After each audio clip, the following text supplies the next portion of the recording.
Hey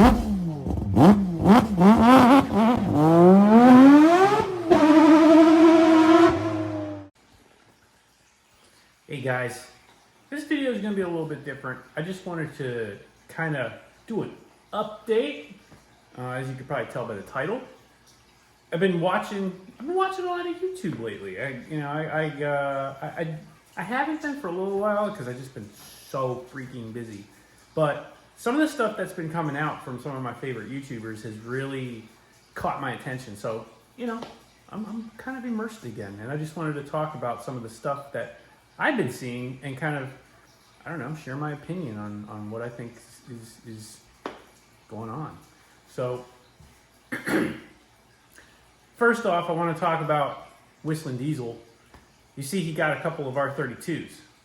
No surprise there. Dude's funny as hell. He's into cars, he's into trucks, he's into the same stuff that I'm into, same stuff that I think a lot of us are into, so it's relatable from that perspective. Now, what he does with them, completely different story. Maybe unrelatable because most of us don't just destroy stuff. But hey, it's still interesting to watch. It captures my attention, and I don't mind because guess what? It's not my life. It's not my circus. It's not my monkeys. And so recently he picked up a couple of R32s. He was threatening a while back about getting an R34, which I actually sent him a couple links because I was interested to see what he was going to accomplish there. But nonetheless, he didn't get the R34, at least not to my knowledge. Maybe he has one sitting somewhere, but haven't seen it yet.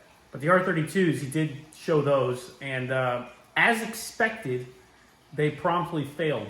So for those of you who have these old cars, you understand they're over 30 years old. They're not state-of-the-art. They're not new. They're not resilient anymore considering their age. A lot of the plastics, metals, everything is just fatigued, old, abused, and they break. And in his case, showing that he blew up two motors, well, when I say he blew up, they blew up. I don't think he really did anything, honestly, abusive per se. I mean, we all beat up our race cars and cars that we built for high performance, and I don't think he did anything necessarily different. He is abusive on cars, obviously, but either way, he shows the R32s, and one of them that was really crazy, I saw his Instagram post, that the cam snapped. That easy. Are you serious? And they were saying that the cam belt had too much tension, and it actually broke the cam, which is totally possible, because cams are they're not built for lateral strength at all. So I've seen them break before. I personally don't have Tomei cams. I have HKS cams, so I can't say that I'm going to run into that same failure. They're a little bit different from my understanding. Nonetheless, an interesting failure and an interesting start to Whistlin Diesel's car run. We'll see what else he comes up with. I reached out a couple times. I do have some parts. I have a block. I have parts that he probably could use. So if he ever sees this video, reach out to me.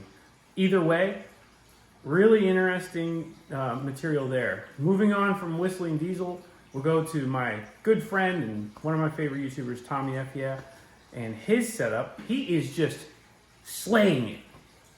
Say what you want. I have been watching him since he was, well, not even a YouTuber, really, when he became a YouTuber. And he popped up on Rudnik's channel. And to see the progression is really impressive. His shop that he has now that he's constructed is fantastic. I mean, he has all of the fundamental parts to do something really great. And he's got a good team of guys behind him, I can tell. And I talk to him frequently. And I get involved where I can. So hopefully you'll see more of me in some of those projects, because each one of those projects he puts together are just phenomenal. They're not over the top, huge, high horsepower, but they are way better than stock, and the quality that comes out is better than original. I'm going to say that. When I've seen some of the stuff that's put out, I'm really impressed with that. So really excited to see more from him and what he's doing. And then, of course, Rudnik, who is, for lack of a better term, the comedic relief in that unit, and he is delivering as well. Some of the stuff that he's been putting out lately, extremely entertaining. So I'm watching. YouTube has got my attention right now because it's super entertaining. I hope you guys are watching too. And personally, knowing these guys, or knowing some of them at least, really brings another level of satisfaction to laughing at their jokes and laughing at what I see, because it's real. These guys are real. They're not faking anything. What you see is what you get. These are real people. Whistlin Diesel, not too sure about. Never actually interacted with him, but Chris and Tommy for sure. It's just a real experience watching them. So stay tuned. I'm going to try and get into those some more. But watching Chris, one thing I wanted to talk about, speaking of projects and what's going on, is the Blueberry. So the Blueberry is starting to reach a point where it's almost complete. I want to say it's almost complete. It's getting completed. And to start off, if you go back and watch my channel from earlier, I had the Blueberry. I imported it a long time ago, and I love that car. I put ITBs on it. It was a completely stock Roadster that was a grade 4. I mean, mint condition. What a great car to start with. So I put ITBs on it. I did a basic build with it, suspension, some wheels, and I loved it. It was a great little setup. I tuned it, had a Mega Squirt in it. So moving forward, when Chris had expressed interest in it, which I knew he would at some point, I decided, I'm going to sell it to you. And luckily, he was able to get it from me, and now he is taking it to the next level, which is pretty cool. We've seen a little bit of progression with it, you know, suspension, wheels, and stuff like that. But the ITBs were really hit. He's not into the ITB stuff, and he wanted to do something a little more horsepower related. So now what you're seeing get done there, that's good for him, and that's good for the channel, and I think that car is a testament to what collectors or enthusiasts like us look for when we want to start a project, you know. So that's a great example, and I can't wait to see that get finished. Just overall, the projects that I'm seeing happen are entertaining. They're good. I like seeing that stuff, and I look forward to seeing more. Now, on a personal level, and we'll just kind of touch on, I'm inundated at the shop. So I got so much stuff going on. I'm trying to keep up as much as I can. It's just not easy, but I am getting stuff done, and I'm enjoying what I can on the side. As you guys saw, I've got the Varla now, which is really fun. I'm hoping to do a little more with that. We've got the RC stuff. We've got quite a few things, and actually, I'm hesitant to go this direction again, but I might, just because, you know what? Who cares, really? But some firearm stuff. I've been picking up a couple other extra things, and I'm really having fun. So I'm going to show you some more of that stuff in other videos. But for now, I'm really enjoying the Varla. If you guys didn't see this scooter, it's really cool. Watch a couple videos going back.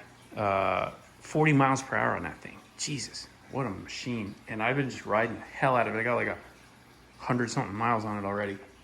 And then the RC car, we're going to get this thing out. We're going to do some more drag racing. I actually put this Malibu body back on it. Let's see if I can get it here with one hand. It's not going to be too easy. But I got it set up so that I can run both bodies without having to change the mounts or anything like that. This is not easy with one hand, sorry. It's frustrating, actually. There you go. Okay, so there you go. So that this body fits awesome. Even I don't have to change anything. All of the supports, all the mounting and everything, I've made it so that this body fits. They're interchangeable now, so I can put the Camaro body on or this. So that's going to be a fun little tester. I'm going to take it out probably today, a little later, and run it. So stay tuned for some more RC content there. But if you haven't seen this thing and you're into drag racing, man, you're missing out. RC Drag is killing it. I'm really, really enjoying this. So also El Camino, of course, a little more. If you haven't seen the El Camino, we got some other little things we're going to do to those, but man, I'm enjoying that car too. So I'm really, I guess the best way to put it, I'm enjoying everything right now. So stay tuned and you're going to see what I'm enjoying and hopefully enjoy it with me. That's the whole point. But today, I'm going to go run this bad boy. And I'll see you guys in the next one.